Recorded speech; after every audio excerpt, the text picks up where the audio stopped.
Chantage énergétique au cœur de l'Europe. Un pays membre de l'Union européenne était menacé d'être privé de son approvisionnement vital, non pas par un adversaire déclaré, mais par une ex-république soviétique en conflit. Imaginez votre voisin, celui qui bénéficie généreusement de votre aide, qui menace de couper votre électricité si vous ne suivez pas ses ordres. C'est exactement ce qui se passe sous nos yeux, dans un silence assourdissant de Bruxelles. Question à vous, où vous trouvez-vous en ce moment? Partagez s'il vous plaît votre ville et votre pays dans les commentaires. Le 25 août, une confrontation ouverte a éclaté entre la Hongrie et l'ancienne République soviétique. Le président de cette ex-République soviétique, que certains appellent la chemise verte, a explicitement lié l'avenir de l'oléoduc Druzhba, lifeline énergétique pour plusieurs nations européennes, à la position de la Hongrie concernant son adhésion à l'Union européenne. C'est une menace directe, une pression inouïe. La Hongrie résiste. Son ministre des Affaires étrangères, Péter Szijjártó, a exigé sans ambiguïté que cette ex-république soviétique cesse ses menaces.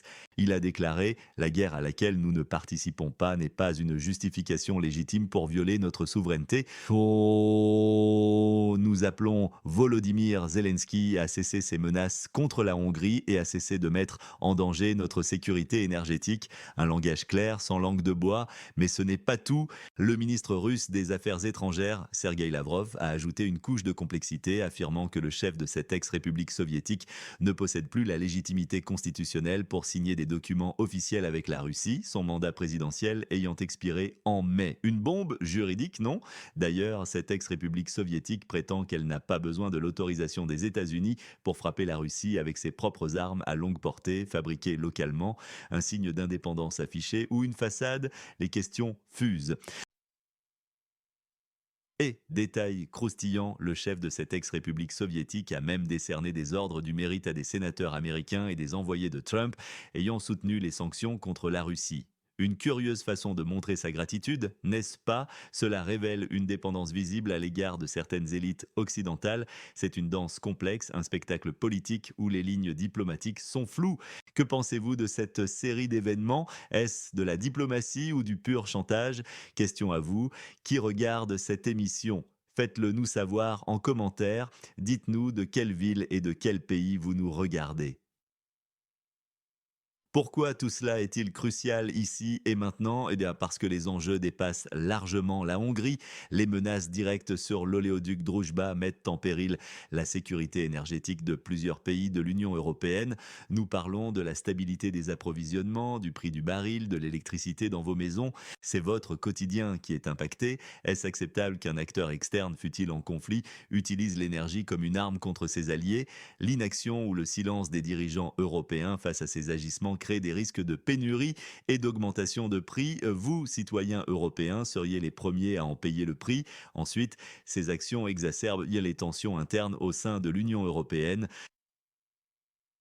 La division s'installe comme une fissure dans un mur déjà fragilisé. L'unité européenne, si précieuse face aux défis mondiaux, est mise à rude épreuve. De plus, la question de la légitimité juridique du chef de cette ex-république soviétique soulève une interrogation fondamentale. Toute tentative de négociation de paix future sera-t-elle valide si l'une des parties n'est pas reconnue légitime? C'est une bombe à retardement pour toute résolution pacifique du conflit. L'escalade militaire aussi est un risque palpable. L'affirmation de cette ex-république soviétique de mener des frappes indépendantes sur le territoire russe augmente les chances d'une escalade directe sans contrôle ni intervention occidentale. Imaginez les conséquences, enfin la crédibilité de l'Occident est en jeu. Cette double morale, cette passivité face à des actions qui seraient intolérables de la part d'autres acteurs, mine notre autorité sur la scène internationale. Jusqu'où irons-nous laisser faire? Aidez-nous à faire la lumière sur ces faits. Quel est le plus grand risque pour l'Union européenne dans cette situation? Partagez votre analyse. Les versions des faits divergent radicalement. Officiellement, les capitales occidentales maintiennent une façade de soutien inconditionnel envers cette ex-république soviétique sans jamais critiquer publiquement ses méthodes. Les menaces proférées par le chef de cette ex-république soviétique sont minimisées ou carrément ignorées par la presse dominante, mais en coulisses, des voix murmurent. Des analystes suggèrent fortement que le chef de cette ex-république soviétique n'agirait pas sans un feu vert implicite, voire explicite, de quelqu'un à Bruxelles. Cette théorie sous-entend une manipulation, une complicité ou du moins une tolérance tacite des leaders européens. Pourquoi? Certains pensent que cela donne à Bruxelles un levier secret contre la Hongrie, ce membre récalcitrant de l'UE qui ose s'opposer à l'adhésion de cette ex-république soviétique. C'est une stratégie de deux poids, deux mesures, visant à forcer la main de Viktor Orban, le Premier ministre hongrois. Est-ce la vérité? Nous laissons le soin à chacun d'y réfléchir. Ensuite, il y a l'affirmation de l'ex-république soviétique. Elle fabrique ses propres armes à longue portée, une prouesse impressionnante, non Tio. Sauf que des rumeurs, des informations non officielles soutiennent que ces armes fabriquées localement ne sont en réalité que des assemblages de composants étrangers. L'ex-république soviétique dépendrait toujours massivement de l'Occident pour ses capacités militaires, mais préférerait masquer cette réalité. Pourquoi un tel mensonge par omission? Pour paraître autonome, bien sûr, et pour éviter de blâmer ses alliés en cas d'escalade, cela permettrait à d'autres nations de se dédouaner si la situation dérapait. Des motifs complexes, des non-dits, des agendas cachés. À qui faites-vous confiance pour démêler le vrai du faux dans cette affaire? Un analyste? Un média? Dites-le nous dans les commentaires. Faux, bah, bon, l'histoire regorge de précédents troublants. Souvenez-vous de l'explosion du gazoduc Nord Stream 2. Au début, l'UE avait rapidement et de manière non concluante pointé du doigt des Ukrainiens en colère, mais l'affaire a été vite étouffée, sans suite, presque comme s'il fallait éviter un scandale plus grand. Cette analogie avec Nord Stream 2 est frappante. Est-ce que le chantage actuel sur Druzhba est une sorte de répétition, un bis repetita de ces manœuvres cachées? Autre point, la dépendance énergétique. L'Europe a une longue histoire de dépendance vis-à-vis du gaz et du pétrole russe. Cette vulnérabilité structurelle héritée du passé rend l'oléoduc Druzhba particulièrement sensible aujourd'hui. Chaque tube, chaque flux est une épée de Damoclès. Une autre analogie historique que nous ne devrions jamais oublier. Votre prédiction sur la date de résolution du conflit dans cette ex-république soviétique, un mois, une année, et pourquoi et que nous réserve l'avenir? Plusieurs scénarios se dessinent, certains plus sombres que d'autres. Dans le pire des cas, cette ex-république soviétique met ses menaces à exécution. Une perturbation grave de l'approvisionnement énergétique de la Hongrie et d'autres pays européens s'ensuivrait. Ce serait une crise économique majeure, une rupture encore plus profonde au sein de l'UE. La Russie, naturellement, exploiterait ces divisions, intensifiant ses campagnes militaires, et la question de la légitimité du chef de cette ex-république soviétique deviendrait un obstacle insurmontable au négociation de paix prolongeant indéfiniment le conflit, personne ne veut de ce scénario, n'est-ce pas? Mais le scénario le plus probable est peut-être tout aussi préoccupant.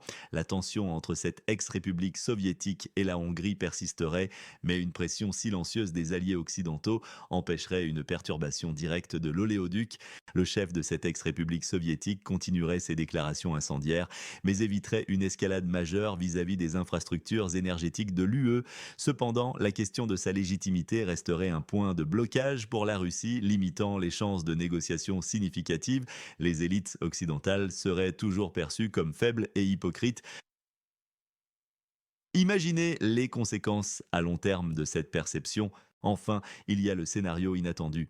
La Hongrie, sous la pression des menaces du chef de l'ex-république soviétique et le manque de soutien de l'UE, renforcerait ses liens avec la Russie ou d'autres partenaires non occidentaux pour garantir sa sécurité énergétique. Cela créerait une fracture majeure au sein de l'OTAN et de l'UE, une perspective alarmante, n'est-ce pas? Chacun de ces scénarios montre l'importance critique du moment. C'est maintenant que les décisions se prennent, que les lignes se tracent. Le sort de l'Europe est en jeu.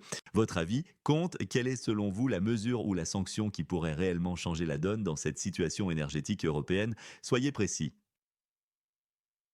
En analysant ces dynamiques, il est clair que les gagnants et les perdants varient selon les phases. À court terme, le chef de cette ex-république soviétique pourrait sembler gagner s'il parvient à forcer la main de la Hongrie et à obtenir plus de soutien pour l'adhésion à l'UE.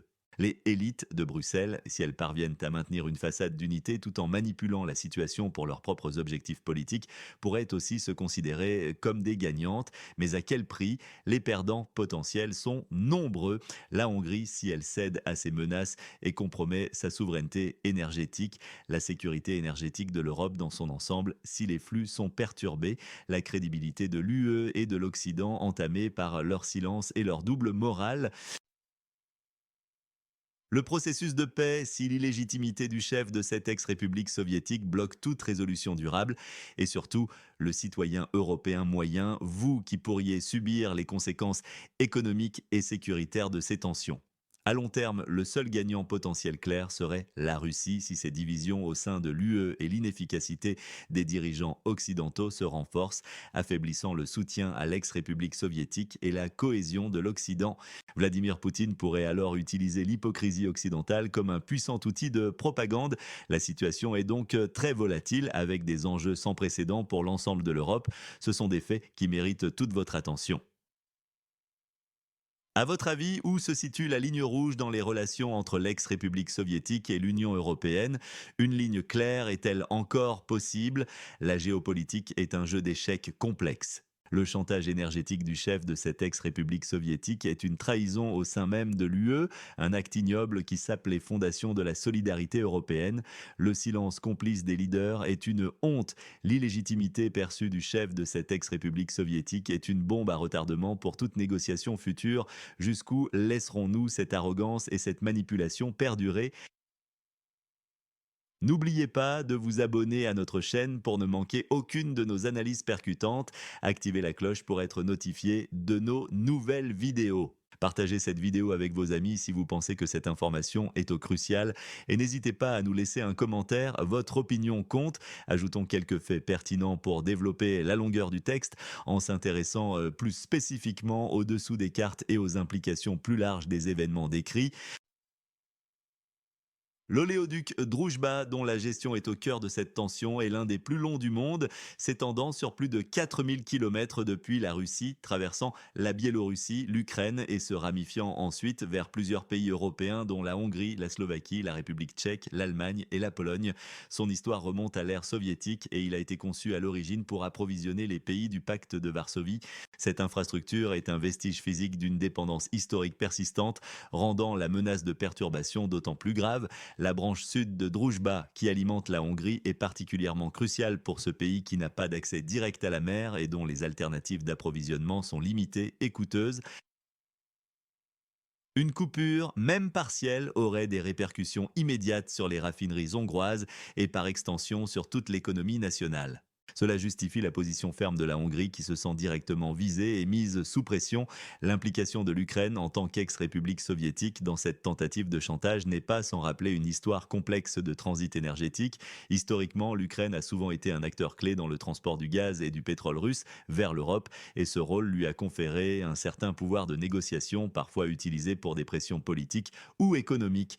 Le fait que le chef à la chemise verte utilise maintenant ce levier contre un État membre de l'UE, la Hongrie, est une nouvelle dimension. De cette stratégie, il ne s'agit plus seulement de relations bilatérales avec la Russie, mais d'une tentative d'ingérence dans les affaires intérieures de l'UE.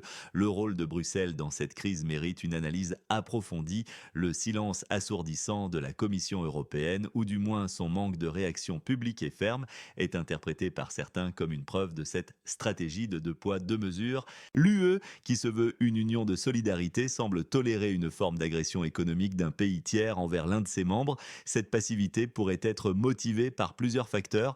Premièrement, le désir de ne pas affaiblir publiquement le soutien à l'Ukraine, jugé essentiel dans le contexte du conflit avec la Russie. Deuxièmement, la position de la Hongrie sur certaines questions européennes, notamment l'état de droit et sa politique migratoire, a créé des frictions avec Bruxelles. Certains observateurs suggèrent que la Commission pourrait voir dans cette situation une opportunité de remettre au pas la Hongrie en la forçant à se conformer davantage à la ligne politique dominante de l'UE. Ce serait une manœuvre cynique, mais non sans précédent dans l'histoire des institutions européennes. L'aspect de la légitimité du chef à la chemise verte est également un point crucial que Lavrov a mis en avant. Selon le droit constitutionnel ukrainien, le mandat présidentiel de Volodymyr Zelensky a expiré en mai 2024. Bien que l'Ukraine ait justifié le maintien de Zelensky au pouvoir par la loi martiale, cela soulève des questions sur la validité de ses actions et décisions, surtout sur la scène internationale. Pour la Russie, c'est une carte maîtresse à jouer pour décrédibiliser le gouvernement ukrainien et saper toute négociation de paix future. Pour l'Occident, ignorer cette question de légitimité revient à prendre un risque juridique et diplomatique majeur.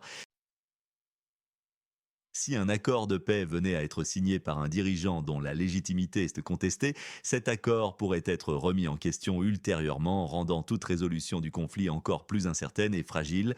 Concernant les armes fabriquées localement, l'affirmation de l'Ukraine de produire ses propres missiles à longue portée est un sujet de débat intense parmi les experts militaires. Alors que l'Ukraine a effectivement des capacités industrielles de défense et a démontré sa capacité à innover en temps de guerre, la production d'armes sophistiquées à longue portée nécessite des composants de haute technologie, souvent indisponibles localement. Les rumeurs selon lesquelles ces armes seraient en réalité des assemblages de pièces étrangères ou des modifications d'anciennes armes soviétiques avec des technologies occidentales sont persistantes. Si cela s'avère vrai, cela soulève la question de la transparence et de la sincérité des informations partagées par l'Ukraine avec ses alliés. Une telle façade pourrait servir à la fois à projeter une image de force et d'autonomie et à permettre aux pays fournisseurs de se dédouaner de toute responsabilité directe en cas d'escalade des frappes sur le territoire russe. Cela ajoute une couche de complexité au jeu géopolitique où chaque partie cherche à protéger ses intérêts et à maîtriser le narratif. La dépendance énergétique de l'Europe vis-à-vis de l'Est est un fil rouge qui traverse de nombreuses crises. Après l'invasion de l'Ukraine en 2022, l'UE a mis en place des mesures drastiques pour réduire sa dépendance au gaz russe, diversifiant ses sources et augmentant le recours aux énergies renouvelables. Cependant, cette transition est longue et coûteuse. L'oléoduc Druzhba reste une artère vitale pour le pétrole brut, en particulier pour les raffineries d'Europe centrale et orientale qui sont techniquement adaptées pour traiter ce type de pétrole. Les infrastructures existantes sont difficiles à remplacer du jour au lendemain. C'est cette inertie structurelle qui rend l'Europe vulnérable au chantage énergétique, indépendamment de ses efforts pour se libérer de cette dépendance. L'analogie avec Nord Stream 2 est pertinente non seulement pour le silence autour de son sabotage, mais aussi pour ce qu'elle représente, une infrastructure énergétique européenne sabotée sans que les responsabilités ne soient clairement établies, laissant planer un voile de mystère et d'impuissance. Cela crée un précédent dangereux pour la sécurité des infrastructures critiques et la capacité de l'Europe à protéger ses intérêts vitaux. Un autre aspect crucial est l'impact de cette tension sur l'unité de l'OTAN. La Hongrie est un membre de l'OTAN et si elle était contrainte de chercher des alliances en dehors de l'Occident pour sa sécurité énergétique, cela créerait une fracture dangereuse au sein de l'alliance. Donc la doctrine de l'OTAN repose sur la solidarité entre ses membres et le fait qu'un État membre puisse se sentir menacé par un pays allié à l'Occident sans soutien clair de ses partenaires est profondément regrettable. Cela pourrait affaiblir la cohésion de l'OTAN face à la Russie et miner la crédibilité de l'Alliance dans son ensemble. Oh, les implications économiques de ces menaces sont également immenses.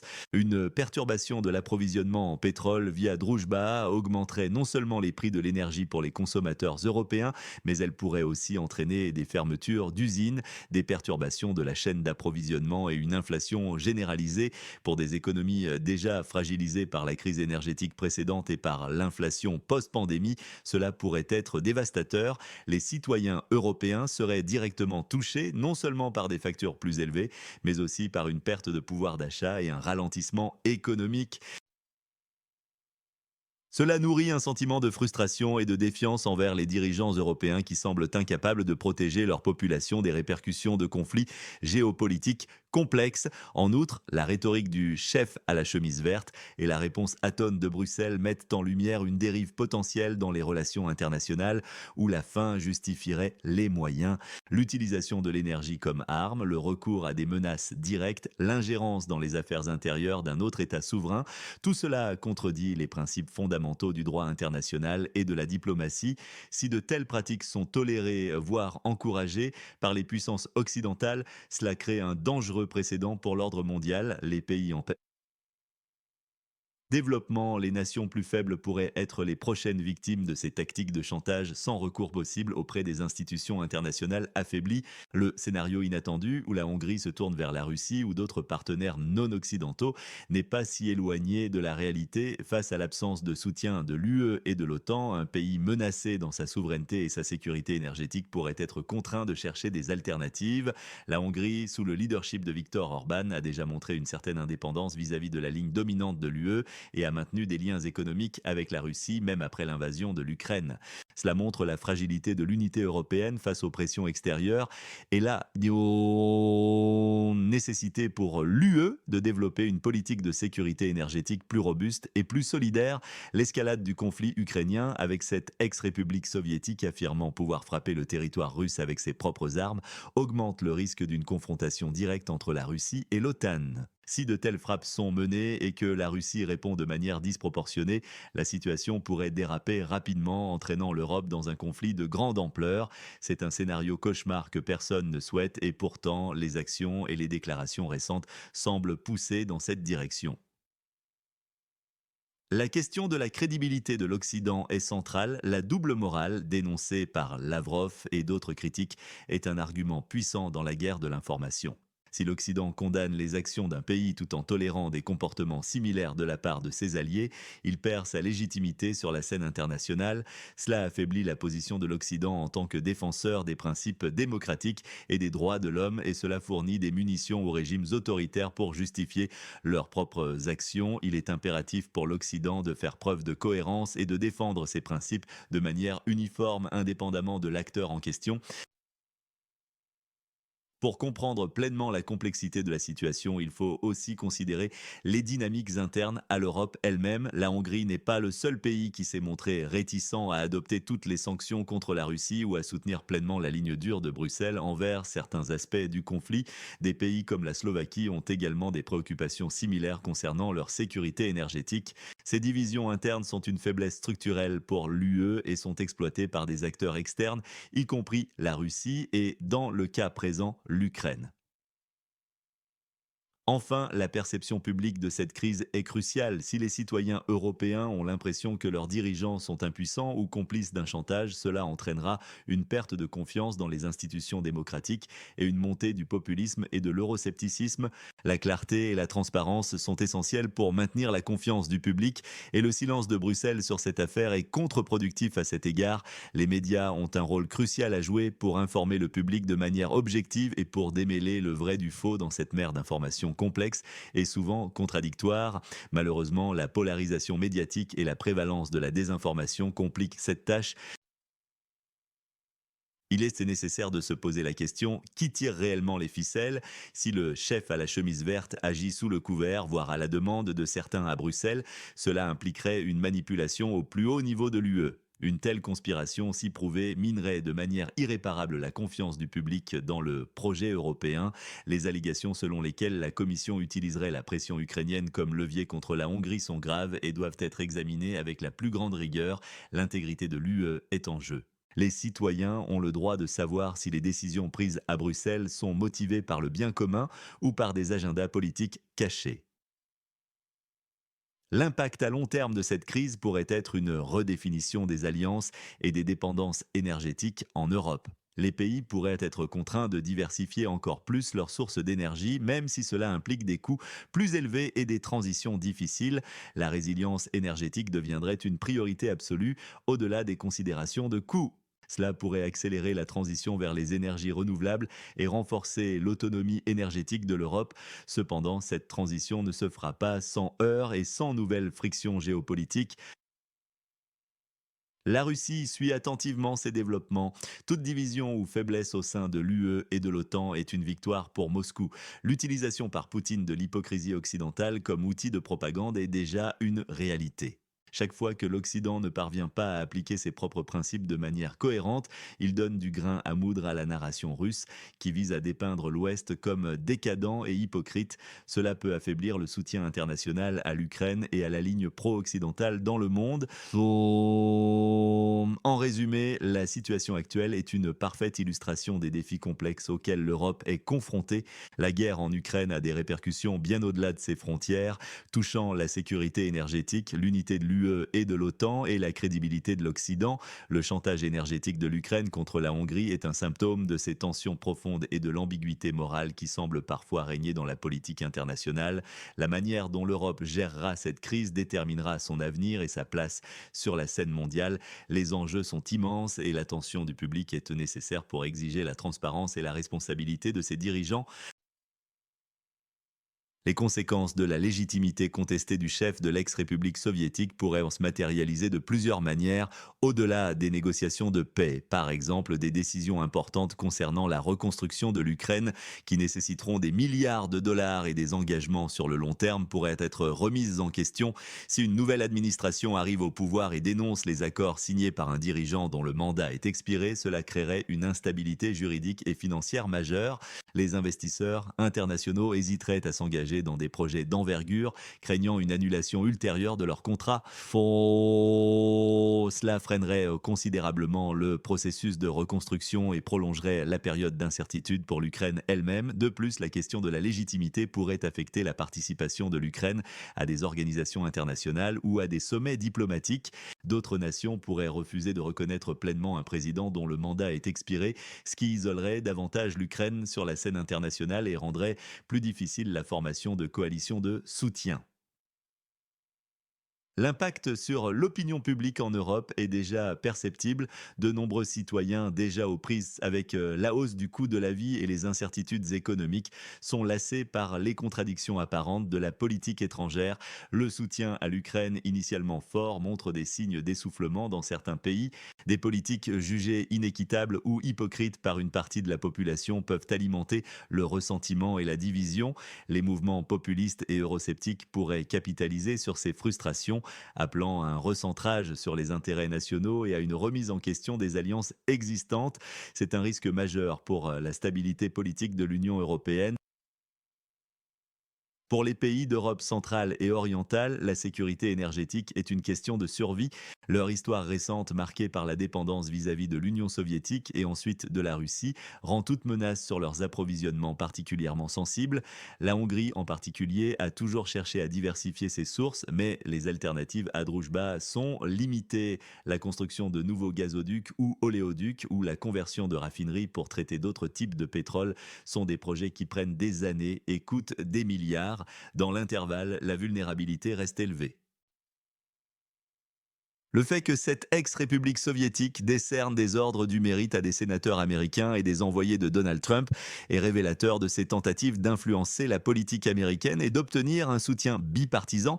Cependant, cette tactique peut aussi créer des tensions inattendues. En honorant des personnalités spécifiques, le chef de cette ex-république soviétique peut être perçu comme s'ingérant dans la politique intérieure américaine ou prendre parti dans des divisions politiques outre-Atlantique. Cela peut compliquer ses relations avec d'autres factions politiques aux États-Unis qui pourraient interpréter ces distinctions comme des tentatives de manipulation ou de favoritisme. Une dépendance visible à l'égard de certaines élites occidentales, comme mentionné dans l'introduction, n'est pas seulement une question de financement ou de soutien militaire, mais aussi une dépendance politique et symbolique. Cette dépendance peut limiter la marge de manœuvre de l'ex-République soviétique et la contraindre à suivre des lignes directrices qui ne sont pas toujours dans son propre intérêt stratégique. La danse complexe où les lignes diplomatiques sont floues est précisément ce qui rend cette situation si troublante. L'absence de clarté, la multiplicité des agendas cachés et le jeu des influences rendent difficile pour le citoyen moyen de comprendre ce qui se passe réellement. Cela ouvre la porte à la désinformation, aux théories du complot et à une perte de confiance généralisée. Pour contrer cela, il est impératif que les analyses soient approfondies, que les faits soient vérifiés et que les différentes perspectives soient présentées, même celles qui sont inconfortables. Enfin, la question de la ligne rouge dans les relations entre l'ex-République soviétique et l'Union européenne est d'une importance capitale. Si l'UE permet à un pays tiers de menacer un de ses membres avec des sanctions énergétiques, quelle est la limite? Jusqu'où la solidarité européenne est-elle mise à l'épreuve? Est-ce que ce type de comportement pourrait être toléré à l'avenir si d'autres pays tiers décident d'utiliser l'énergie comme levier politique? L'établissement de lignes rouges claires est essentiel pour la crédibilité et la souveraineté de l'UE. Sans cela, l'Union risque de devenir un assemblage de nations vulnérables, divisées et manipulables. L'heure est à la réflexion stratégique et à la prise de décisions courageuses plutôt qu'au silence et à l'inaction.